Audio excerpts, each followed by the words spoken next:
Mga tumatindi na bulat. Kala mo may wala ng dugo. Ano na? Kala may wala ng dugo. Kanina, putlang-putla siya. Okay, talaga sasalinan siya ang dugo. Pag ano kanina ay lumabas na naman yung malaking dugo. Iniiwanan ko lang alam natin dugo. Tapos na ano doon, anak mo, babiyahin na. Anak. Wala pa, hindi pa na-reply.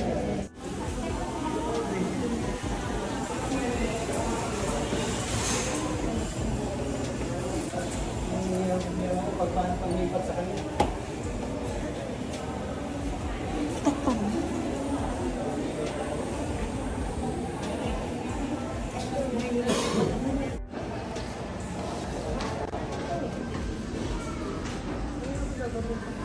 So ayan po mga kalingap. Ayan, hindi na po tayo nakilala ni Juicy po mga kalingap. Kahit kausapin ko siya, hindi na siya makausap. Talaga nanghina siya mga kalingap.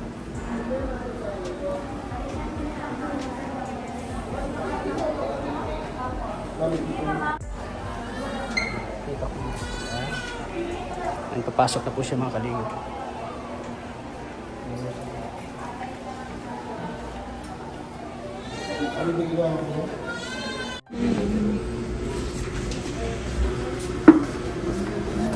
Sige, tayo, balikan ka lang. Yo, wala pong unam. Bibili namin ng unam at wala pa silang kain mga kalingap. Bibili mo ko na mga pagkain. Tata, si pinsan ng asawa mo. Daan. Kasi nawala. Pagaling ka ha, dadala ka ng pagkain. Okay ka lang? Kilala mo na ako? Tata? Tata? Richman? Kilala mo? Hindi na siya nakakita. Hindi nga. Hindi nga. Bibili natin ng unan. Oo. Bumo. Tapos pagkain. Ang pagkain. Okay ka lang? Hindi na siya nagsasakit at talaga. Nay, magdating pati si Jusa, yung anak mong bunso. Magdating, alagaan ka daw. Tulala naman siya. Ganyan talaga sila pag may depression daw. Pag may nararamdaman sila, hindi sila mag-init.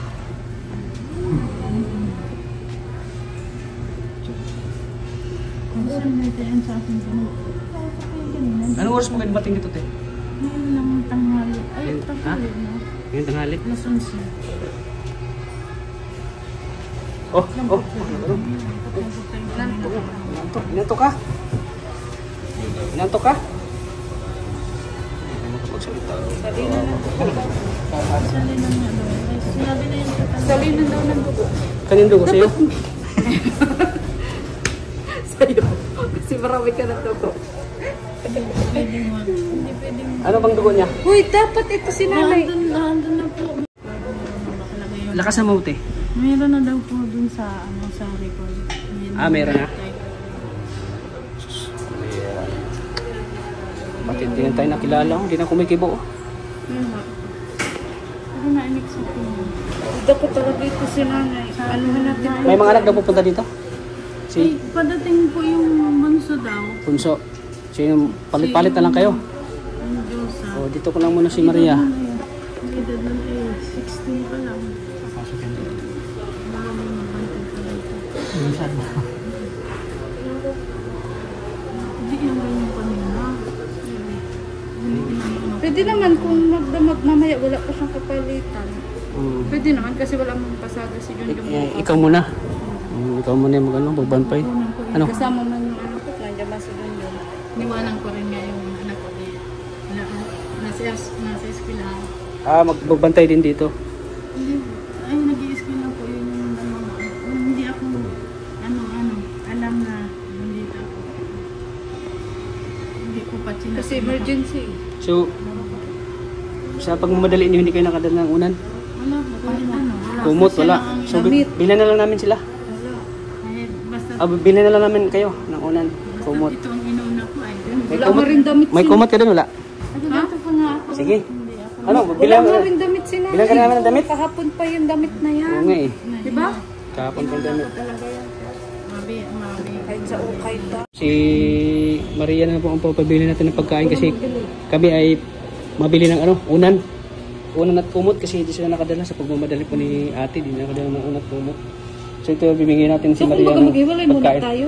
Oo, giwalayin mo kayo ng asawa mo. Hindi yung lagi kayo nagkasama. Hiwalay muna kayo. Sige. Oo, yun nga. Kasi wala pa silang kain so binibigyan natin ng 200 si Maria para pambili ng pagkain. Bili mo ng pagkain at tubig. Oh, yes. Oo. Parang si nanay, bilhan ka namin damit. Okay? Oo, kawawa naman yun. Kailan ka mag-uwi? Masaglit po ako mamayang hapon sa sige. gabi. Kahit mga last trip po. For the meantime mo na si Maria mapalit. Kahit last trip. Mabalik naman po ako. Oo. Oo, sige. Hindi ko siya Iniising ko din yung natin. Hindi ko siya nagsasalita mga kapatid. At ang galing kong pilit na kausapin siya, hindi na siya nagsasalita. Kanina nagsasalita siya. Tapos nung pinamamatang ko niya siya, ayun mo talaga yung kausapin na Pero pag na-distorce kasi yan, inaantok talaga yan. Ganyan pag na-distorce yan, masarap matulog. Patulog pa kami sa ambulance kanina. Siya nasa gitna. Tapos may nag-aanak doon sa bangko. Tapos may isang may stroke. Tapos may kami nag-aanak, nag-aanak na awas ni isang nalay nasa bangko sa ambulance. Yan po mga kalingap, yung kalagayan ni Juicy na ito mga kalingap. Kawawa.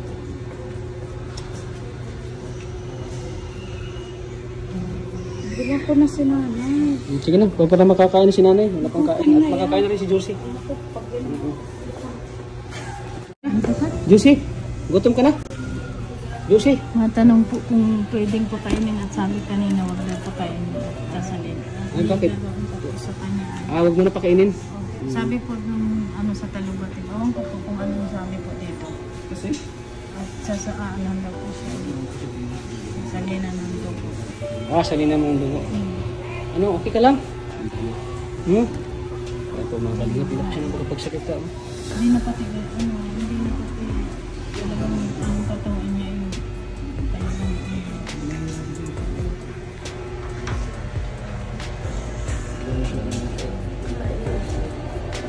Ayan, alis muna kami. At mabili kami na unan. Unan at saka kumot ha. Para may unan siya. May gamit siya. Unan, kawawa. Ganyan ng distress ko na. nagtaka na nga ako po sa mo siya. Kanina nagsasalita pa siya. Salita. Anong oras? Kanina lang nasa talabas-iba. Nagsasalita pa siya. Pagdating dito, ayaw na yung magsalita. Tinatanong ng doktor. Ay, sure, ayaw na yung magsalita. Ayaw na magsalita. So hintayin niyo yung pagkain ha. Sabi na kay Maria. May makain na kayo. Bibili ako ng 2 unan. Tsaka kumot. Para may makumot siya ha. Sige puti. Hindi na nagsasalita. Kasi inaantok na yun eh.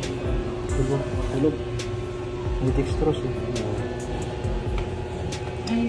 Ayos pa yung pagising ng mama. Tapos nung tinutulong ko ng gatas. Tamata para makabalik tayo sa 4 ano? Sige po na yun. Sige po. Yan kung bala mo na ng susi ha. At mabili muna kami ng unan kasi wala unan. So, pag mamadali nyo, hindi nyo naisip na magbili ng unan no? Siya po at Termos! Yung termos. Madala. dadalahin ko dito pag Sige, pagbalik. Pagbalik mo na lang, dali mo na lang dito at termos. Tapos yung mga magbag ang binili natin. Yung mga mag na binili ko, dali mo dito para makapagano siya. Pakainod siya. Gatas. Plato. madala rin po. Plato. Huwag ka na magdala ng unan kasi kami ng ha? At kumot. Sige. Sana maayos po ito. Sana ipag-pray po natin si Nanay Josie po mga kalingap. Pag-pray po natin yung sana gagaling po siya. Salamin sa nangyayari po kami sa inyo. Humingi po kami ng prayer po. Sayang tulog ito sa mga kalingap. Salita. Sintayin niyo yung tayo, pagkain. Marating na yan. Siyempre. Alis mo na kami ha. Sige po. Bigyan mo na kami ng una. Ano, Josie? Okay ka lang? Kilala mo pa ako? Tata? Richman. Richman.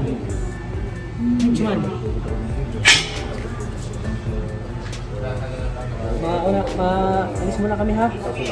Babili mo na ako ng unan mo at kumot para maganda yung tulog mo ha.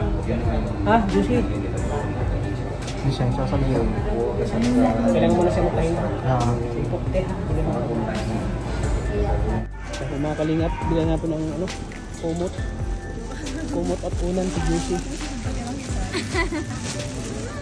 Magamit siya sa ospital.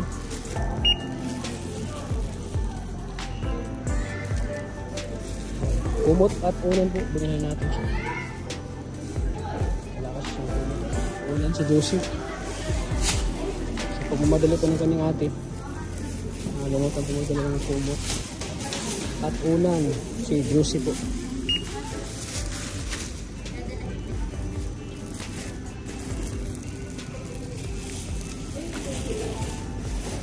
Siyempre, tama natin yung mga magagandang mga sales lady ng GNF. Please subscribe my channel, Kalingap Tata.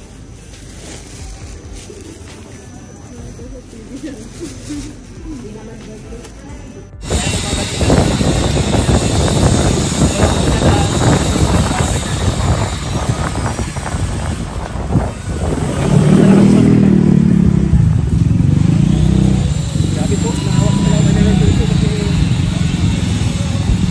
ayun ang mga pagsalita eh. Okay na lang natin si ate. Hindi natin sinunay.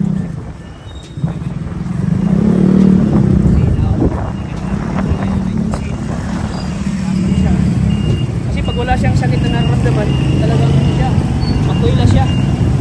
At laging lagi po siya nakangiti.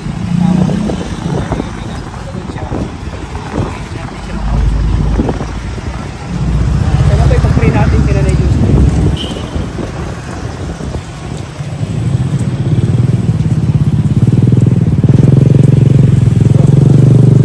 So, ete, tara.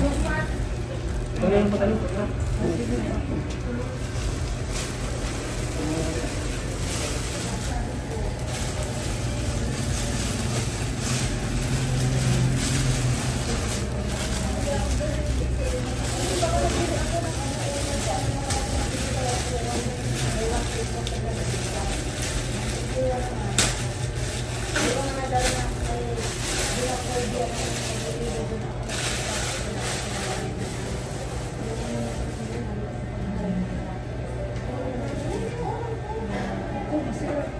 Lagyan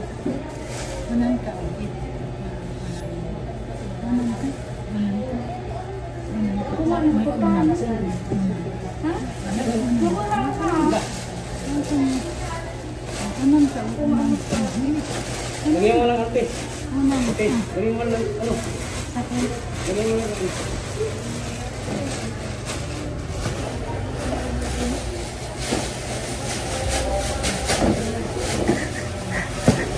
Bro, parang liktad na. Di, baliktad. Tanggalin mo kasi plastic. Ikaw maliit. Ikaw naman, kasinawaan mo. Don't panic. Uy, Oh, tingnan mo, sira na. Local. Local.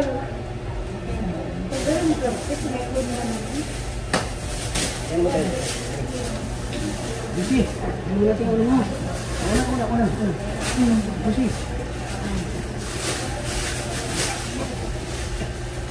Simon. Para komportable ka. Kumain ka ate?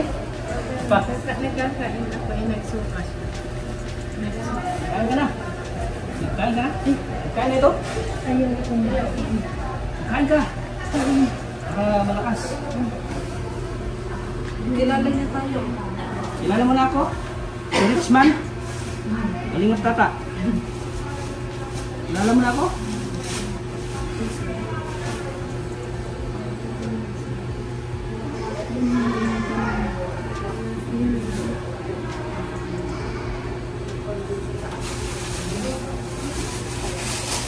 Nahirap kaya nang isusok ako ng gamit. Kumot. Hindi ng kumot mo, oh. Bago-bago.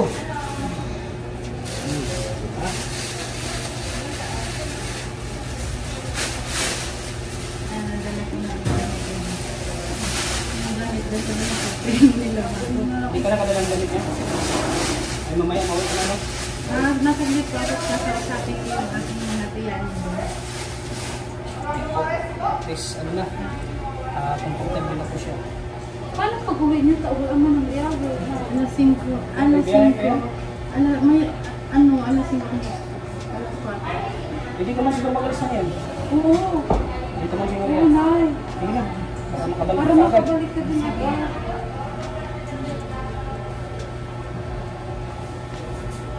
Wala mo siya ng ano, extra damit. Hintayin na natin siya pagbalik. Oo, hintayin ka lang namin, ha?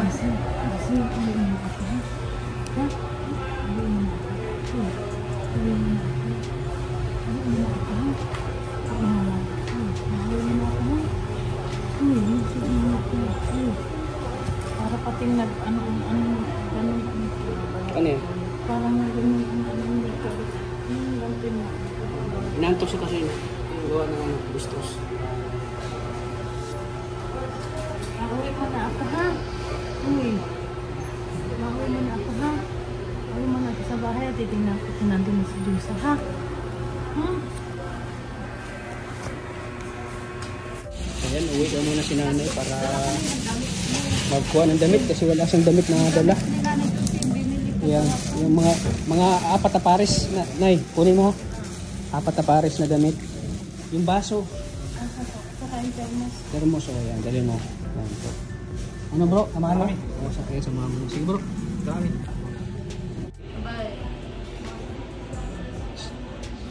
Po mga kalingap, pagsamantalang uuwi muna ako mga kalingap. Mamaya po babalik ako mga 6 kasi yung visiting hours ni Juicy, yung visiting hours po ng provincial hospital. At ngayon po ay uuwi muna ako at bibili po ako ng pagkain po, Jollibee, mamaya kasi para sa po ng Juicy. Bibili rin ako ng yung balit electric fan para ano po, mainit kasi sa loob ng ano, hospital, para maging komportable po yung pagtulog ni Juicy sa hospital po. Yun nga, maraming salamat po sa suporta nyo at pagpapahal nyo po sa aking channel. Ngayon po ay talagang nangailangan po ng tulong si Juicy. Sana po ay matulungan natin siya. Ngayon na admit po siya sa hospital at kailangan po namin ng tulong niyo po. Sana po ay matulungan natin si Juicy. Kaya maraming salamat po sa walang sawa ng suporta sa aking channel kay Kalingap Tata. At siyempre sa mga viewers po, silent viewers ng Team Kalingap, maraming salamat po. sa solid supporters po. Maraming salamat po sa panood na ito ng vlog ko, sa video na ito. Sana po i-like and share niyo po yung video nito at para mas marami tayong matutulungan po mga kalingap. Sana po wag po kayo mag-skip ng ads kasi ang hindi nyo pag-skip ng ads ay malaking tulong po yan sa ating mga tinutulungan, especially ngayon kay Juicy na nangangailangan po ng tulong. Kaya maraming salamat po sa inyo lahat. At sana po mga kalingap, patuloy nating suportahan ang channel ni Kuya Bal Santos Matubang, Ate Edna Vlogs at siyempre kay Kalingap Rob. Maraming salamat po. Hanggang dito lang po ating vlog. Mamaya po babalik tayo kay Juicy para bisitahin siya ulit mga kalingap. Bye-bye po. Lagi po nating tatandaan na mahal po tayo ng Panginoon. God bless po sa ating lahat mga kalingap. Bye-bye po.